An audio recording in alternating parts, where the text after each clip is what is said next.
Hey, this is Drinking with Craig and Roger. I'm Craig. I'm Roger. What do we got today? Well, we have Black Bottle. This is a blended scotch. Now, blended scotches are very, very common. They come in all price ranges.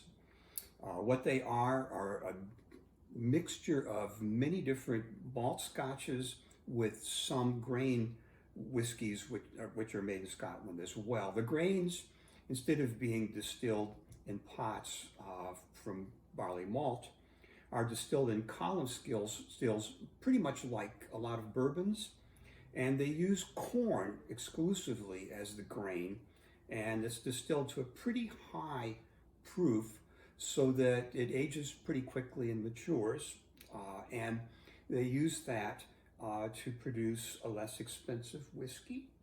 And there may be as many as 50 different whiskeys in some of the more expensive blended whiskeys. That allows them to maintain the same taste profile even if there are varying quantities and some are in short supply. They can complement with other whiskeys.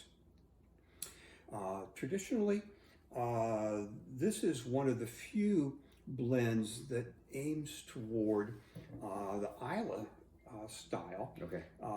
Any of the distilleries around the coast of Scotland have exposure to the sea and to the mist, and their peat is generally a little smokier than the ones in the Highlands, which are pretty far removed from the ocean.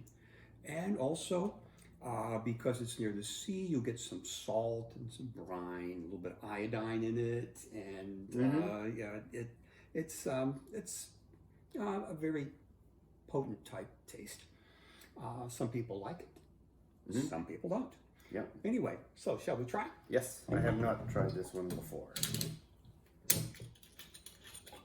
I forgot to say that this is at 80 proof, and there's no age statement, which probably means that some of the grain whiskeys are 3 to 4 years old, and the malts are probably 8 to 10 in it, or something like that. Okay.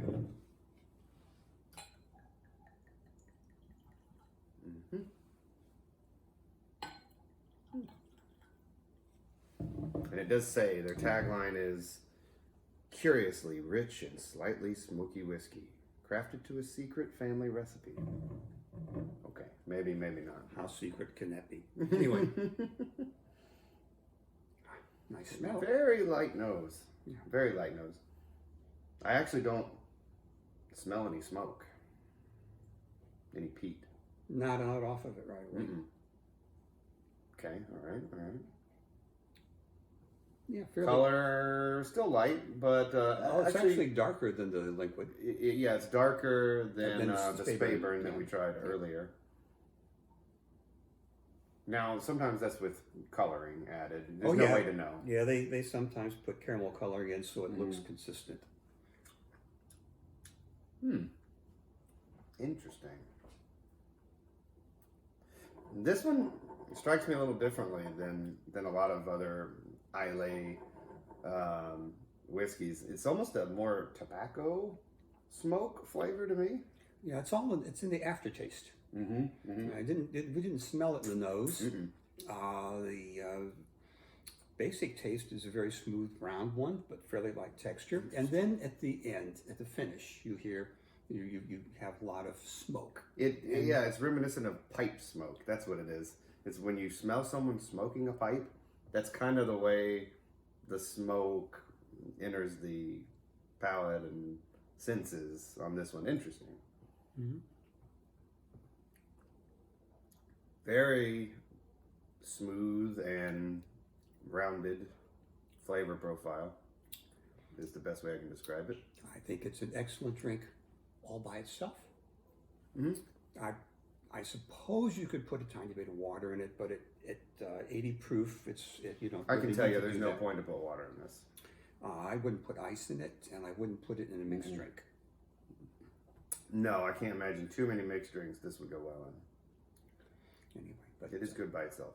It It is has good. almost a creamy flavor. Yeah. Creamy pipe tobacco.